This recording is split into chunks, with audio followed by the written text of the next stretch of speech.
इसी तरह से ईद की नमाज के खुतबे के क्या अहकाम हैं।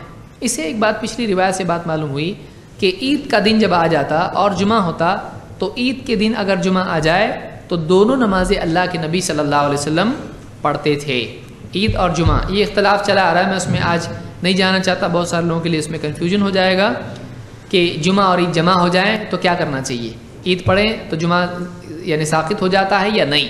ये इख्तलाफ उलमा में है और सहाबा के दौर से ही ये चीज़ हमको मिलती है और बाद सहाबा से चीज़ मिलती है। बहरहाल उसको किसी मुस्तकिल तहक़ीक़ के दर्स में हम देखेंगे। आज मैं यही जिक्र करूँगा कि इस रिवायत से बात मालूम हुई कि अल्लाह के नबी सल्लल्लाहु अलैहि वसल्लम अगर जुमा और ईद जमा हो जाए तो दोनों नमाज़ों में सब्बिह इस्म रब्बिकल आला और हल अता का हदीसुल गाशिया पढ़ते थे। मालूम हुआ नबी सल्लल्लाहु अलैहि वसल्लम का तरीक़ा जुमा और ईद एक दिन जमा होने में दोनों पढ़ना है, दोनों पढ़ना है।